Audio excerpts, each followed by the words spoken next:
Mis padres me obligaron a cocinar y limpiar todo el fin de semana para la fiesta de mi hermana, con 50 invitados. Cuando pedí ayuda, mi mamá se rió. Eres la única que no tiene un trabajo de verdad. Sonreí. Dejé los platos y me fui. Una hora después, mi hermana me llamó llorando. ¿A quién llamaste? Cuando mi madre me puso un trapeador en las manos a las 11:00 de la mañana de un sábado, el agua con cloro salpicando por el borde, sus lentes de lectura subidos en el pelo como si me estuviera haciendo un favor al explicarme para qué servía un trapeador, no lloré, no discutí. Sonreí de la forma en que sonrío en las negociaciones de contratos, ese tipo de sonrisa que no llega a los ojos, y agarré el mango. Ese fue mi error. No el último que cometería ese fin de semana, pero sí el más importante. Porque cada vez que aceptaba el balde, les estaba enseñando algo. Les estaba enseñando que Emily Carter, la que no tenía un trabajo de verdad, absorbería lo que le pusieran enfrente y diría gracias. Me enseñaron bien esa lección. Solo esperé hasta el sábado por la tarde para desaprenderla. Me llamo Emily Carter. Tengo 31 años. Manejo a 37 empleados en 4 estados. Superviso relaciones con proveedores en una red de logística que mueve aproximadamente $47 millones en contratos al año. Y no le he pedido a nadie que haga algo por mí en el trabajo en 3 años, porque hace mucho descubrí que si quieres que algo salga bien, aprendes a hacerlo tú misma. Esa habilidad, es un pasivo en las reuniones familiares. Mis padres son Harold y Patricia Carter. Mi padre dirige una empresa mediana de bienes raíces comerciales en Clarkfield, Ohio, Harold Carter Properties, constituida en 1998, actualmente persiguiendo un contrato de construcción con un proveedor médico regional que sería, en sus propias palabras en acción de gracias, el trato más grande de mi carrera. Mi madre no trabaja. Administra la casa, administra a mi padre y administra la narrativa, que es el trabajo más demandante de la familia y el único que nadie reconoce. Mi hermana Madison tiene 25 años. Ha tenido 3 trabajos desde la universidad. Cada uno duró entre 4 y 7 meses. Es hermosa de esa forma que te lleva lejos en las primeras entradas y después se estanca cuando las entradas empiezan a requerir algo más. Sabe cómo hacer una entrada. No está particularmente interesada en lo que pasa después de salir del cuarto. Los amaba a todos. Esa no es una afirmación complicada. Los amaba de la forma específica en que amas a la gente que te crió, te alimentó, te llevó a las competencias de natación, apareció cuando estabas enferma y después, lentamente, a lo largo de los años siguientes, decidió que tu éxito era de alguna forma un comentario sobre su propia insuficiencia y empezó a castigarte por eso, sin nunca nombrar lo que estaban haciendo. Eso no es dramático, es simplemente preciso. Esta no es una historia nueva. He sido la que no tiene un trabajo de verdad desde que tenía 22 años y tomé un puesto en una startup de logística de terceros que mis padres no podían explicar en las cenas. Mi padre quería que entrara a bienes raíces. Mi madre quería que fuera maestra. Lo que en realidad quería hacer era trabajar con números y sistemas y la lógica satisfactoria de mover cosas de un lugar a otro con la máxima eficiencia. Y cuando resultó ser lucrativo, no ajustaron su opinión al respecto. Simplemente movieron la meta en silencio. A los 24, conseguí mi primer ascenso y se los conté por teléfono. Mi madre dijo, «Qué bien, cariño, pero tu prima Rachel se acaba de comprometer». A los 26, cerré mi primer contrato yo sola y llevé a mis padres a cenar para celebrar. Mi padre se pasó 40 minutos hablando de un desarrollo de condominios en Dayton. A los 28, volé a casa para Navidad y mi tía me preguntó frente a toda la familia si ya había descubierto qué quería hacer con mi vida. Mi madre no la corrigió. Aprendí a no mencionar el trabajo. Aprendí a hacerme más pequeña en la mesa, a hacer preguntas sobre las vidas de otras personas y no recibir ninguna a cambio. A ser la que lavaba los platos y manejaba al aeropuerto y organizaba los álbumes de fotos para el cumpleaños de mi madre, porque esa era la única versión de mí para la que tenían una categoría. El trapeador fue solo el final de una oración muy larga. Madison cumplía 25. La fiesta se había estado planeando desde marzo. 50 invitados. Una carpa rentada en el patio trasero. Supuestamente había una empresa de catering involucrada, o la había habido hasta el miércoles, cuando mi madre me llamó y me dijo que el catering se había caído y que necesitaba que fuera el viernes a ayudar con algunas cosas. ¿Cuántas cosas?, pregunté. Solo la preparación, cariño, ya sabes cómo es. Sí sabía cómo era. Me tomé la tarde del viernes libre del trabajo. Manejé 2 horas y media hasta Clarksville y llegué a las 5:47 de la tarde para encontrar una casa que parecía que nadie había empezado nada. Sin compras, sin decoraciones sacadas, sin carpa armada. ¡Qué bueno! «Llegaste», dijo mi madre, entregándome una lista de compras antes de que hubiera dejado mi bolsa. Fui a la tienda. 63 artículos. Volví a las 8:00 de la noche. Preparé el marinado del pollo esa noche. Lo refrigeré, limpié la cocina y me fui a dormir a la medianoche. Lo que no le conté a nadie, ni siquiera a Víctor, fue que el viernes por la noche tuvo sus propias pequeñas indignidades. Había terminado la cocina alrededor de las 11:15 de la noche y me senté en la mesa de la cocina a comer el tazón de pasta que me había preparado, lo primero que comía desde el viaje. Madison entró de estar afuera con amigas, vio la comida repartida en la barra y dijo, «Qué bien, hiciste cosas». No, gracias. No te ves agotada. Solo el reconocimiento de que las cosas se habían hecho. De la misma forma en que reconocerías que una máquina expendedora había dispensado lo que pagaste. Mi padre pasó a las 11:30 y apagó la luz de la cocina sin revisar si yo todavía estaba adentro. Estaba. Me quedé sentada en la oscuridad un momento antes de levantar la mano y volver a encenderla. Algo pequeño, pero lo sentí en el esternón de la forma en que sientes el clic de una cerradura de puerta cerrándose. El sábado empezó a las 6:45 de la mañana. Mi madre tocó la puerta de mi cuarto. Emily, las charolas de camarón no se van a hacer solas. Debí haber dicho algo entonces. Lo sé ahora. Pero estaba medio dormida y venían 50 invitados y pensé, de esa forma tonta y optimista en que a veces todavía pienso, va a estar bien, solo voy a pasar el día y ya se acabará. Esa es la trampa. Siempre es la trampa. Para las 9:00 de la mañana había pelado y desvenado 2 kilos de camarón, armado 2 tablas de antipasto, precocinado las bases de hojaldre para las mini quiches y estaba empezando con las brochetas de pollo marinado. Madison bajó a las 9:23 en bata de seda. Se sirvió un café, se sentó en la isla de la cocina,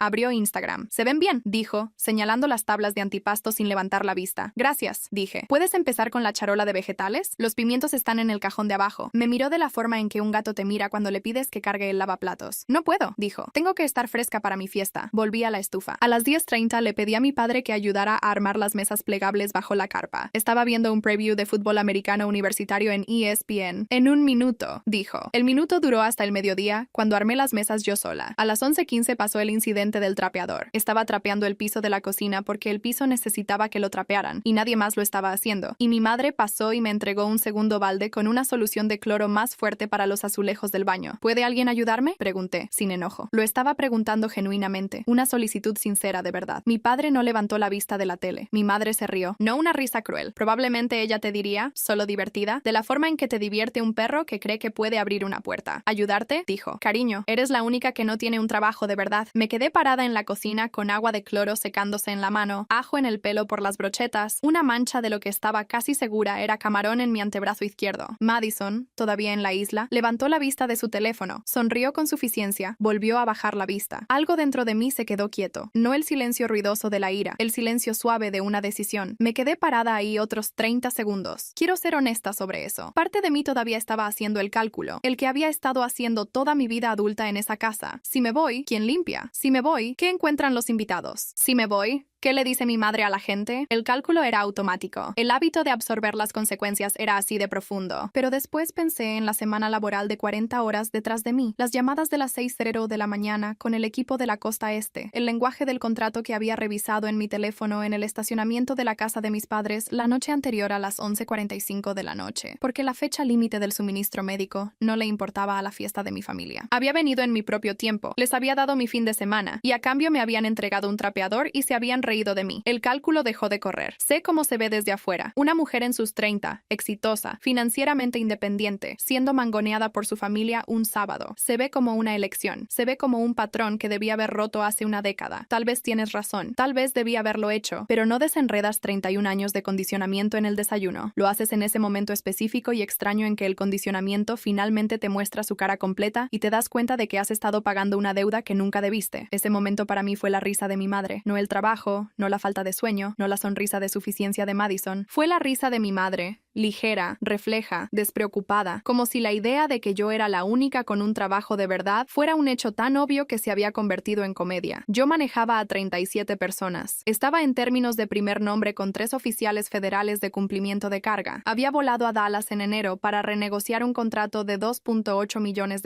y había vuelto con 3.4 millones. Pero aquí, en esta cocina, en este código postal, era la ayuda contratada con el apellido equivocado. Me sequé las manos en el trapo de cocina, caminé al pasillo, me puse el abrigo. «Emily», vino la voz de mi padre desde la sala. «¿A dónde vas?» «A casa», dije. Mi madre apareció en la puerta de la cocina. «Los invitados llegan en 3 horas». «Lo sé». Me siguió hasta el porche. Su voz cayó a su registro ejecutivo, el que usaba cuando quería que supieras que había terminado de negociar. «Si sales por esa puerta, no te molestes en volver». La miré durante un largo momento, lo suficientemente largo para que sintiera el peso de eso, lo suficientemente largo para que yo dijera lo que en realidad estaba diciendo sin decirlo. «Eso es lo más generoso que has dicho en todo el fin de semana». Caminé hasta mi auto, entré, me senté, no lloré. Mis manos estaban firmes en el volante. Miré la casa por el espejo retrovisor, la carpa rentada visible a través de la reja lateral, blanca y alegre contra el cielo gris de octubre, y sentí algo que no había sentido en mucho tiempo. Claridad. Hice una llamada. Se llamaba Victor Hale. Era el director regional de Hartwell Freight Systems, mi empleador durante los últimos 4 años. Tenía 53 años. Exoficial de logística de la Marina. Exactamente el tipo de hombre que decía menos de lo que quería decir y más de lo que necesitaba. Había trabajado bajo su mando durante 2 años y después junto a él durante 2 más, y confiaba en él de la forma en que confías en alguien que nunca, ni una sola vez, ha exagerado una situación para hacerte sentir mejor. Lo que mis padres llamaban un poco de trabajo con computadoras era mi gestión de los corredores de envío del Atlántico Medio y el Medio Oeste de Hartwell. Había reestructurado 2 centros de distribución, reducido las reclamaciones por deterioro en un 34% en 18 meses, y en ese momento estaba guiando el desarrollo de Med Supply, un contrato de aproximadamente $6 millones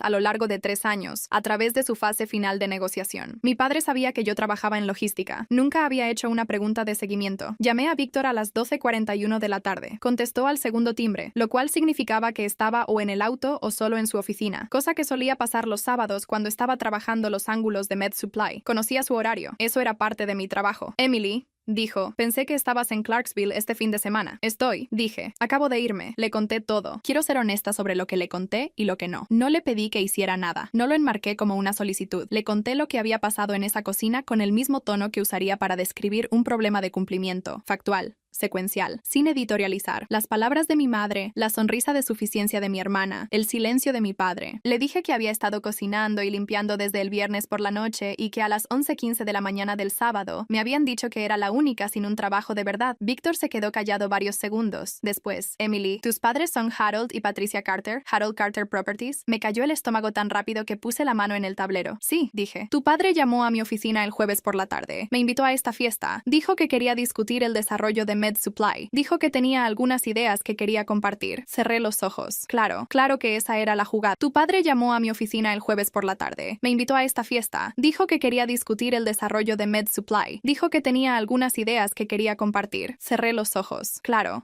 que esa era la jugada. Mi padre había pasado 6 meses tratando de conseguir una reunión con Victor Hale. No la había conseguido por canales profesionales porque Victor no aceptaba reuniones no solicitadas, pero de alguna forma había descubierto a través de mí, a través de alguna conversación de cena de paso que ni siquiera podía reconstruir, que Víctor existía y había encontrado una puerta lateral. La puerta lateral era yo. El plan, como lo entendí en ese momento, era elegante en su fealdad. Invitar a Víctor a la fiesta de Madison bajo el pretexto de una presentación social. Que él entrara y encontrara a los Carter como una familia cálida y bien funcional. Que Madison estuviera presente y encantadora. Que Harold fuera el patriarca carismático. Y que Emily, la Emily útil, la Emily callada, la que no tenía un trabajo de verdad, se moviera eficientemente en el fondo, sirviendo comida, manteniendo la fiesta funcionando. Un activo tan completamente integrado en la infraestructura doméstica que desaparecía. Ya veo, dije. Víctor esperó. ¿Planeas ir? Pregunté. Iba a, dijo. Estoy a unos 40 minutos. ¿Qué te gustaría que hiciera? Ahí estaba, la pregunta que no le había pedido que hiciera, y la que necesitaba que alguien me hiciera. Miré la casa una vez más. La carpa, la reja lateral, la ventana de la cocina donde podía ver a mi madre moviéndose, probablemente ya diciéndose a sí misma que yo volvería. Entra, dije. No digas nada sobre mí, solo entra. Manejé hasta un diner en la ruta 9. Pedí café y huevos. Leí las noticias en mi teléfono. Mis manos no temblaban. El diner era del tipo que ha estado abierto desde 1974 y no hace ningún esfuerzo por ocultarlo. Menús laminados, una taza de café que decía "el mejor abuelo del mundo", una mesera llamada Sherry que me decía "cariño", y me rellenaba el café sin que se lo pidiera. Comí despacio y no pensé en nada en particular, lo cual era su propio tipo de lujo. En la oficina siempre estaba pensando 3 pasos adelante. En casa de mis padres siempre estaba pensando 2 pasos atrás, tratando de entender qué línea invisible había cruzado sin querer. Aquí, en este diner en la ruta 9, era solo una mujer comiendo huevos un sábado por la tarde. Había una familia en el gabinete de la esquina, 2 niños menores de 10 años, dibujando en manteles de papel, una madre leyendo algo en su teléfono, un padre tratando de que el más pequeño se comiera sus panqueques. Un sábado ordinario. Nadie estaba haciendo el cálculo. Nadie estaba decidiendo qué tan pequeño ser. Los observé un rato. No con tristeza, solo de la forma en que observas algo que te recuerda la vida a la que vas a volver una vez que pases las próximas horas. Sherry pasó una tercera vez. ¿Más café, cariño? Por favor, dije. Me comí todo lo que había en mi plato. A las 2:19 de la tarde, mi teléfono se encendió. Madison. Dejé que sonara. A las 2:22 llamó de nuevo. Contesté esta vez. Lloraba tan fuerte que tuve que alejar el teléfono de mi oído. Emily. ¡Ay, Dios mío! ¿A quién llamaste? Mamá acaba de verlo y sabe quién es. Emily. Se dio cuenta. Gritos de fondo. La voz de mi madre alta y desgarrada, la cual había escuchado tal vez 2 veces en toda mi vida. El sonido de algo caro rompiéndose. Madison, dije.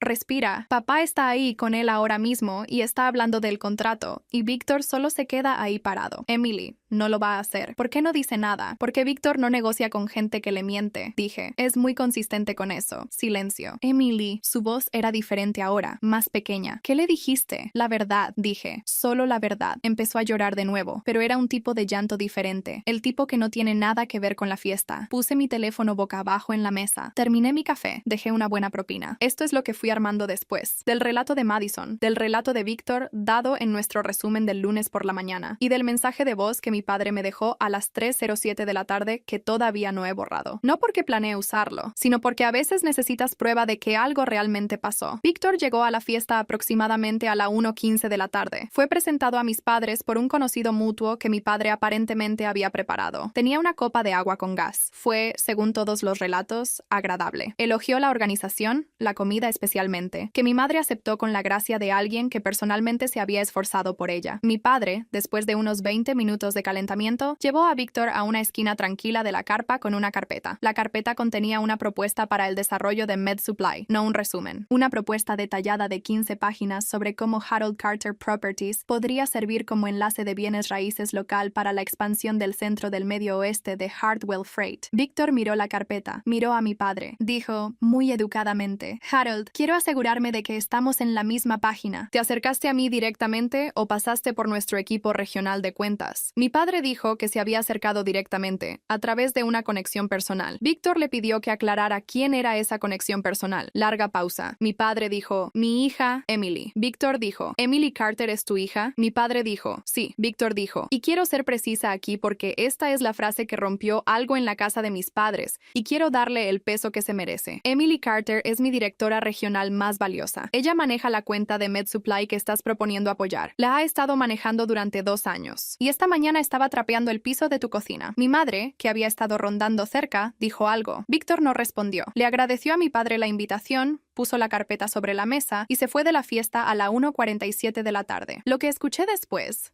de Madison fue que la fiesta más o menos se disolvió en los 40 minutos después de que Víctor se fue. No porque nadie anunciara nada, sino porque mi madre, que había estado manejando el cuarto con la precisión de una mujer que había planeado ese día durante 8 meses, se descosió por una costura y no pudo volver a armarse del todo. Sonrió en los momentos equivocados. Perdió el hilo de las conversaciones. Seguía mirando hacia la casa. Los invitados lo sintieron de la forma en que la gente siente el clima. Las conversaciones se quedaron superficiales. La comida estaba buena porque yo la había hecho, pero el calor que se suponía que iba a llenar la carpa se quedó delgado. Madison me contó que había pasado la mayor parte de la fiesta parada cerca de la entrada de la carpa, copa de prosecco en mano, viendo su propio cumpleaños suceder desde una ligera distancia, como si fuera invitada del evento de alguien más, como si toda la arquitectura de la tarde hubiera sido construida para un propósito que ya no existía, y todos estuvieran simplemente parados dentro del marco de eso, esperando a que alguien lo declarara oficial. Para las 5:30 de la tarde, la mayoría de la gente se había ido a casa. La propuesta de MedSupply se presentó a través del proceso estándar de proveedores de Hartwell 3 semanas después. Harold Carter Properties no estaba entre los solicitantes. A las 3:07 de la tarde, mi padre llamó y dejó un mensaje de voz. No voy a transcribir todo. La sección relevante es esta. Emily, tu madre y yo estamos muy molestos. Sentimos que avergonzaste a esta familia frente a alguien que podría haber sido muy importante para nosotros. Y francamente, creemos que le debes una disculpa a Madison por arruinar su fiesta. Nos gustaría saber de ti cuando estés lista para tener una conversación madura. Lo escuché 2 veces. Después puse mi teléfono a cargar y vi un documental sobre peces de mar profundo hasta que me quedé dormida. No los llamé esa noche ni al día siguiente. Manejé de vuelta a mi departamento el domingo por la mañana. Lavé ropa, preparé comidas para la semana y el lunes por la mañana fui al trabajo e hice mi trabajo. Víctor pasó por mi oficina a las 10:15 de la mañana. No mencionó la fiesta directamente. Me dijo que el cronograma de MedSupply se había adelantado, que quería que yo liderara la negociación final y que me había recomendado para un ascenso a VP de operaciones regionales que aparentemente había estado guardando durante 6 semanas, esperando el momento correcto. Creo que este es el momento correcto, dijo. Le agradecí. Empezó a irse. Después se volteó. Para lo que valga,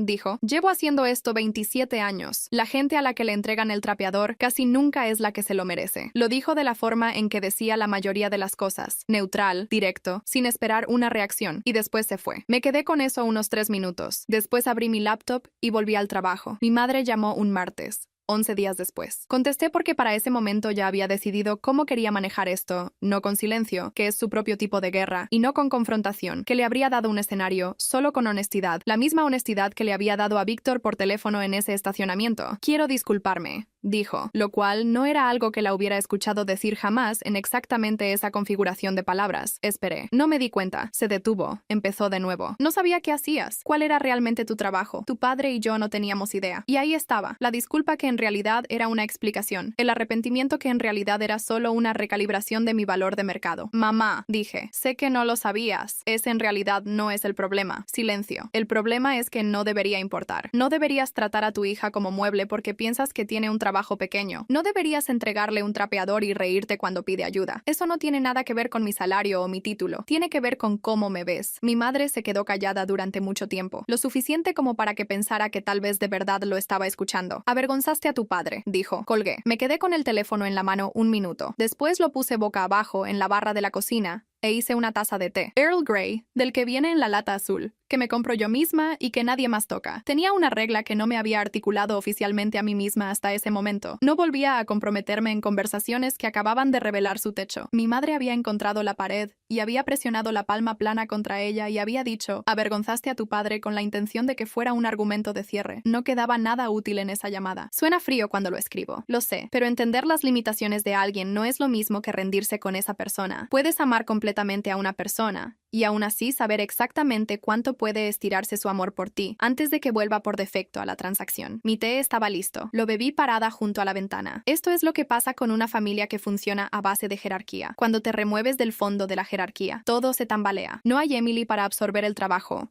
la culpa, el trabajo invisible de mantener la paz. Mi madre tuvo que contratar un servicio de limpieza para la casa después de la fiesta. Mi padre tuvo que explicarle a 2 colegas por qué la reunión con Hardwell no había resultado en el desenlace que había sugerido que podría tener. Madison tuvo que hacer que extraños limpiaran su propia fiesta de cumpleaños, mientras su hermana estaba a 1 hora de distancia tomando café sola en un diner y sintiéndose, por primera vez en años, como ella misma. Estas no son consecuencias dramáticas. Nadie fue a la cárcel. Nadie perdió una casa. Pero algo cambió en la familia Carter en octubre de ese año. Y quiero tener cuidado de no exagerar lo que pasó porque la verdad, en realidad, es más interesante que la versión de venganza. La verdad es que no lo hice por venganza. Llamé a Víctor porque me habían vuelto invisible y quería que alguien me viera, solo una vez. No para castigarlos, sino porque la alternativa, volver adentro, agarrar el trapeador, terminar la fiesta, se sentía como la última puerta cerrándose sobre algo que había estado tratando de mantener abierto toda mi vida. Llamé a Víctor porque estaba cansada, y la gente cansada hace algo que la gente descansada rara vez hace. Deja de administrar la comodidad de todos los demás y empieza a decir la verdad. 3 meses después, acepté el ascenso a VP. Mis padres mandaron flores, arreglos genéricos de felicitación de una florería que no reconocí. Mi madre me escribió, muy orgullosa de ti, cariño. Mi padre dejó un mensaje de voz que era casi cálido. No fui a casa para Navidad. Fui a Barcelona con 2 amigas de la universidad y comí mariscos en una terraza con vista al mar. Y dormí 9 horas cada noche como una persona que ya no tenía nada que probar. Madison me escribió el día de Navidad. Solo, te extraño. Pensé en la sonrisa de suficiencia, el teléfono, la isla de la cocina, y después pensé en el hecho de que tenía 25 años. Y 25 es la edad en la que todavía eres mayormente la persona que tu familia hizo de ti, pero si tienes suerte, empiezas a sentir los bordes de la persona en la que podrías convertirte. Yo también te extraño, le escribí de vuelta. Vamos por un café la próxima vez que esté en Ohio. Y lo dije en serio, no porque todo estuviera bien, no porque hubiera olvidado, sino porque lo que había aprendido en la cocina, en el auto, en el diner con mis huevos, era que irse no es lo mismo que abandonar. Puedes amar a la gente y aún así negarte a ser su mueble. Puedes extrañar a alguien y aún así exigirle que te vea. No sé si mi madre alguna vez se va a disculpar de verdad. Puedes extrañar a alguien y aún así exigirle que te vea. No sé si mi madre alguna vez se va a disculpar de verdad. No sé si mi padre entiende que la puerta del pozo de mi corazón se cerró porque trató de usarme como llave. Lo que sé es esto. Ya no voy a casa sin que me pregunten qué necesito. El preguntar es nuevo, imperfecto. A veces suena más como una obligación que como un deseo. pero está ahí. Y la primera vez que mi madre llamó y dijo, Emily, nos gustaría tenerte para Pascua. ¿Qué necesitas de nosotros? Y se lo dije, y ella lo anotó. Algo pasó en mi pecho que no había esperado. No, perdón, exactamente, todavía no, pero el primer pequeño movimiento hacia él. Todavía tengo el mensaje de voz. 3:07 de la tarde. La voz de mi padre, tensa de ira, diciéndome que le debo una disculpa a Madison por arruinar su fiesta. Lo escucho a veces cuando tengo un mal día en el trabajo. No para sentirme justificada, no para recordarme que gané. Lo escucho porque es un registro perfecto y comprimido de quién solía dejarme ser, la que agarraba el trapeador, la que mantenía la paz, la que se hacía lo suficientemente pequeña para caber en el espacio que todos le habían asignado. Esa persona todavía está en mí. Aparece a veces en juntas, en negociaciones, en el reflejo de disculparme por ocupar espacio, pero ya no trapea pisos que ella no ensució.